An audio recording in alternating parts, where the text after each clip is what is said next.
Hi, let me share with you the top 5 lessons learned I took from 4 years of building defensive measures for Microsoft 365. This video is a recording of the session I did for the Netherlands chapter of ISACA on September 25th in Eindhoven. It will be published on YouTube and I will divide the recording in chapters so you may quickly jump to the parts that are of interest to you. My name is Erik and I'm one of the founders of Zolder, and we have created Ethics Security, which amongst other things provides protection for Microsoft 365. So the first question of course is about relevance. How important is it actually to be defending Microsoft 365? So in the real live session it was quite telling that some attendants answered, well, no priority at all because this is Microsoft's responsibility. Now, regardless how you feel about Microsoft and the inherent security of their services, it is always the responsibility of a business itself to provide for its own security, which of course a service provider might help with using some tooling, but this never will take away your responsibility to be aware of your own risks. So the answer to this question should be based on real-world insights in data breaches and leaks. How do they happen, and to what extent does it have anything to do with Microsoft 365? So recently a report emerged from ENISA about the current threat landscape. And in other words, it gives statistics about how cyber threats work and how often they occur. So it's a perfect source to find an answer to our question. I always take note of overall conclusions in such reports, and the more relevant it is to our region or the business, the better. So ENISA reports, which is a part of the European Union, for sure grabbed my attention, so I dove in. But when I saw their overall graph, I did not feel right. In this you can see that denial of service type of attacks are the top threat. But now, I can imagine that it is true and actually cause a lot of pain, but I consider DDoS as a whole different animal, and to be honest, I am more interested in the other categories. But when looking at the other categories, I felt something is off too, because these are not mutually exclusive. A social engineering threat could well be the precursor to a ransomware attack, for instance. In fact, in my reality, phishing and just logging in mostly are the entry points leading to ransomware attacks. But I couldn't find anything in the ENISA report explaining overlap in some way between these categories. And if the conclusion is that social engineering, including phishing, with just 6% of all incidents is just number 4 in list of top threats, really does not feel right to me. It might give a completely false impression to CISOs as to where to put their attention. So to be honest, not so happy with this report, therefore. Then roughly about the same time I was listening to Risky Business, and Patrick mentioned this report by CISA actually stating that stolen credentials are the top threat. We got a finding here out of a CISA audit, which I think is interesting because I've seen a number of people making the same claim, and it's one that I happen to agree with, which is that stolen creds are still the number one risk out there to enterprise computing environments, right? Which is, you know, we're on this show, we love talking about sophisticated O-Day, we love talking about the latest, the latest TTPs, but fundamentally the way people are getting rinsed. And this is something that, sponsor guests like Ryan Callenber from Proofpoint just love hammering away at, which is it's still just stolen creds and cred stuffing. And, that's the stuff that's resulting in most of the harm. So it's good to see CISA put out some work on this and sort of back up the claim. So this feels more in line with our experience. So I dug up the report, which is the annual analysis of CISA into risk and vulnerability assessment. And here it says that valid accounts, in other words, actual credentials to log into a system, are the most used way in which attackers get into organizations in the first place. In 41% of cases, a valid account was the initial access vector. And the initial access part is where the CISA report is more useful than an ENISA one, in my opinion, because CISA maps the threats to the MITRE ATT&CK framework, which underwrites that cyber threats happen in phases. And attackers use different techniques in all of these phases. In other words, it underwrites that certain technical threats are not mutually exclusive and one might well lead to the other. Now, the initial access factor is the one where one should focus on to install preventative measures, because this phase, after all, is where attackers start. If you don't stop them, it will be way harder to tackle them, especially when they have a valid account, so they log in as just one of your colleagues. It will be quite hard to dissect malicious behavior from ordinary behavior. Now, in this chart you can see what techniques are mostly used as the initial access factor. As said, valid accounts are used in 41% of the cases, but the other categories involve phishing and password cracking, centering really around identities and email. And actually 88% of all incidents start with threats or phishing. And for organizations using Microsoft 365, email and identities, they really reside right there. So to answer the question whether defending Microsoft 365 should be a priority, I guess the clear answer is no. It should not be a priority, it should be the priority. So, let me give you my personal 5 lessons learned in defending Microsoft 365. Lesson number 1 is really quite a current one and involves the technique of adversary in the middle attacks and token replay. And not long ago it was Microsoft itself actually that warned for a sharp increase of this type of attacks. They observed a 111% increase in token replay attacks in just 1 year. And through this technique, an attacker is able to obtain access to a user account even though it is protected with multi-factor authentication. It is the way to obtain a valid account, log into your business and perform their cybercrime activities. And this appears to be so successful that we see cybercrime as a service offering this technique increasing rapidly.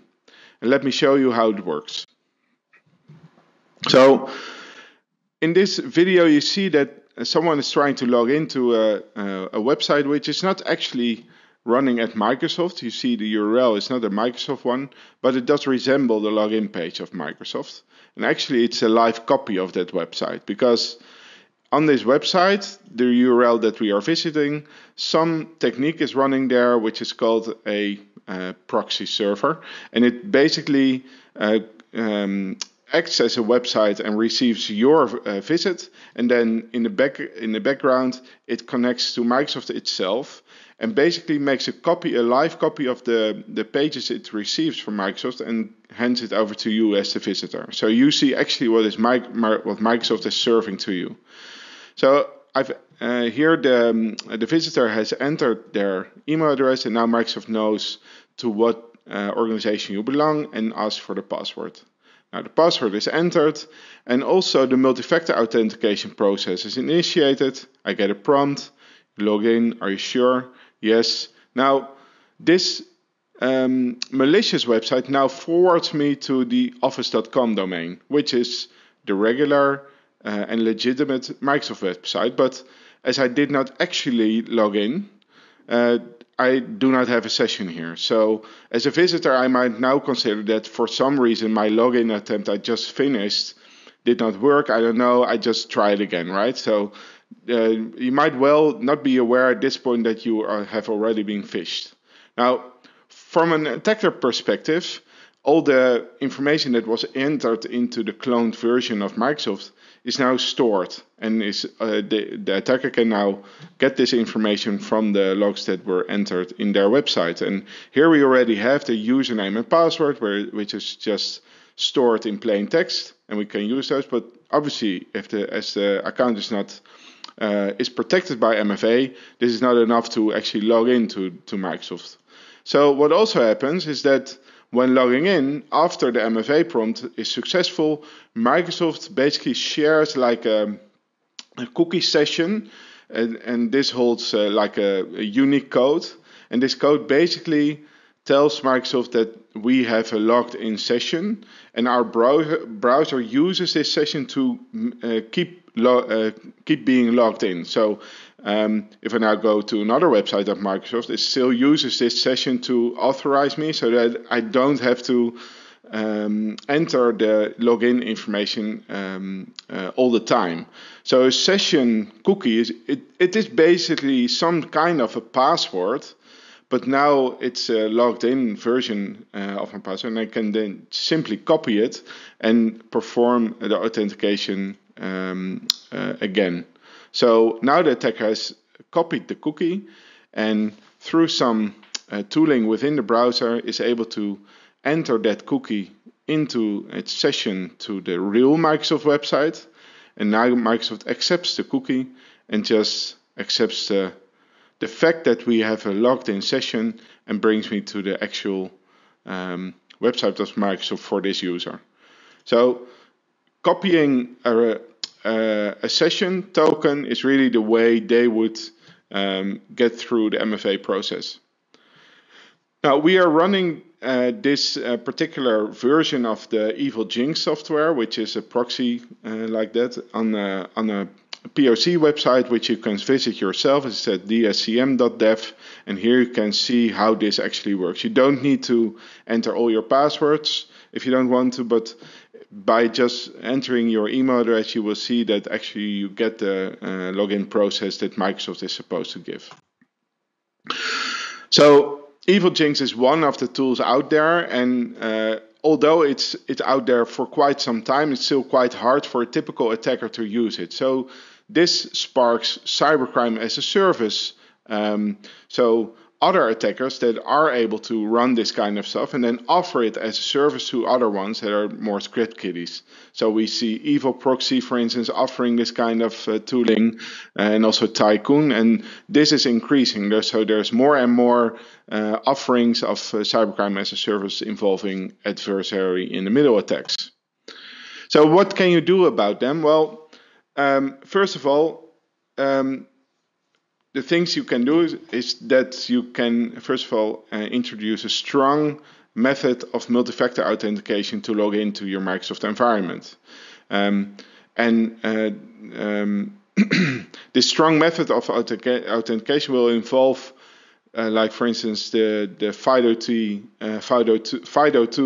USB keys that you have to plug into your computer or connect to your mobile device, and they are then your multi-factor method. So they probably will be a little bit less user-friendly and also maybe a bit expensive to give to all your users. So if that is too much, you might consider to only apply this to users with admin privileges, because if someone who is actually an admin in your environment, its credentials are stolen, then obviously an attacker has these same privileges as well.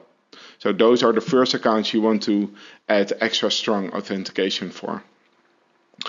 Other things to do are compliance-based conditional access policies, where the attacker's proxy is not known to Entra and therefore unable to log in. This approach, however, is not bring your own device friendly, so be careful to enable this, because also bring your own devices are not known to Entra by default. Then you may also consider using a CSS trick to detect and visually label cloned versions of the login page, like in the example you see here. But you can well build this yourself or use our platform of Ethic with Did Someone Clone Me to achieve this. And lastly, I advise you to switch on safe links, which will provide at click time detection of malicious URLs and prevent users from browsing there. So if someone's lured into a cloned version of the Microsoft login page, then Microsoft will quite quickly detect that URL actually as a malicious site and then prevent your users to actually go there. It's a nice feature, these safe links, and it's in Business Premium and E3, not available to all Microsoft customers, but a lot of you will be able to use it, but it's not switched on by default. So there's also a lot of other stuff that are even in the higher licenses. So like E5, for instance, it requires Azure Premium P2 license. So yeah, there's a lot more available within Defender framework, but for the more regular license, these are the things that you would be able to do. And I really advise you to do this because AiTM is now really booming and there's a lot of attacks going on like this. Then lesson 2 involves privilege management. Now, in the old days, we were used to think about this topic in the context of employees and their own user accounts.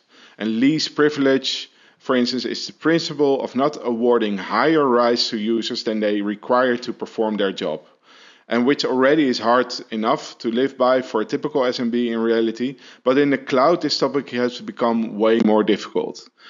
You see, in Microsoft and other cloud services, we were introduced with a phenomenon called OAuth apps. And these apps are really cloud services that interact with systems on behalf of a user. And this way we can have, for instance, extensions to Outlook like calendar and availability management or contact synchronization to CRM tooling. Now, apps like these, they register something called a service principal in your Microsoft tenant. And these service principals can hold the same privileges as regular users can. Now, imagine someone to be faked into believing they are installing some nice add-on into their Microsoft account under false pretenses. Will you detect that? Will you regularly do a scan of registered service principals and their privileges? And furthermore, we learned that there appear to exist administrative rules in Enter ID that you cannot see. Sounds nice, eh? But it's actually true. A couple of rules are hidden in the user interface, and you may only see who or which service principal has been assigned this role using PowerShell. How often do you check this? Yes, regularly evaluating assigned roles, including service principals, is very wise to do. Lesson number 3 is the simplicity, basically, of creating fully open shares in the cloud era. They are just not called open shares anymore, but public SharePoint sites and teams.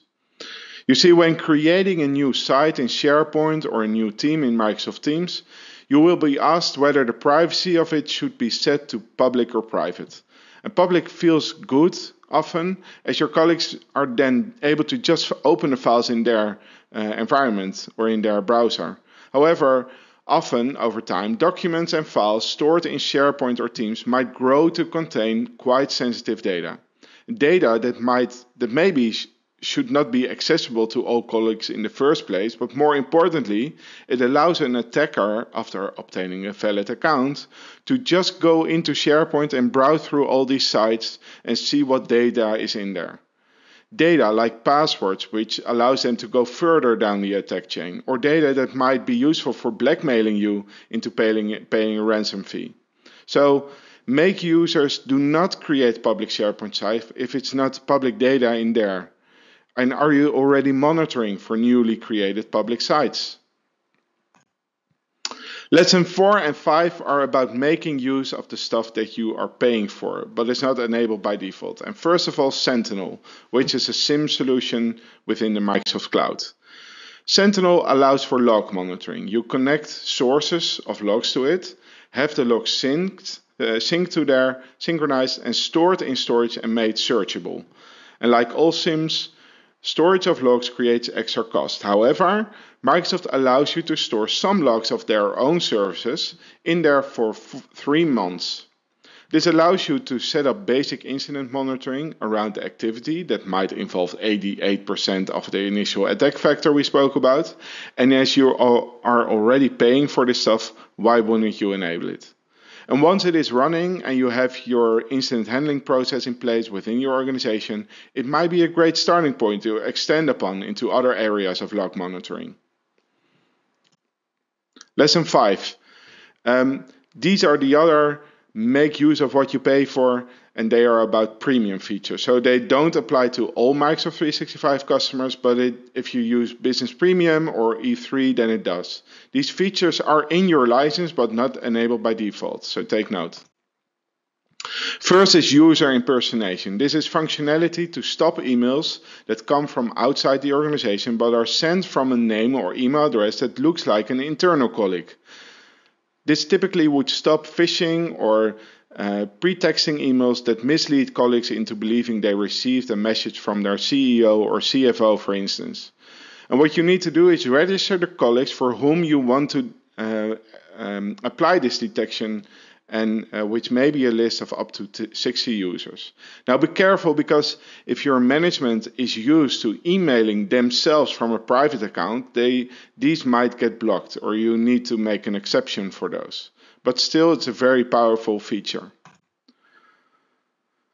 Then have a look at phishing mail tips. You might be used to these ugly banner messages indicating that an email is coming from outside the organization. Well, Microsoft has created a better way for the same goal, because these messages are more intelligent. They will only show up when something specific needs your attention, like you never received an email from this particular sender before. It's really helpful to make users aware of potential phishing attempts and not as intrusive as the old banner messages. And lastly, the safe links features I mentioned before. If you have the license, switch it on today, really. It may well save you from getting phished and is not intrusive at all. It just is not enabled by default, because rerouting all web visits through Microsoft servers needs to be an opt-in feature, which is quite logical. The safe links will work for messages you receive by email, but also other Microsoft 365 channels, particularly Microsoft Teams. And that's all. Now, of course, all these lessons learned come together in the solution we built, in which we are continuously evaluating configuration to see if things are disabled that shouldn't be, roles are assigned that are suspicious, etc. Should you want to have a try, head to ethicsecurity.com/try. I thank you for your attention and hopefully see you in the next session. Bye bye.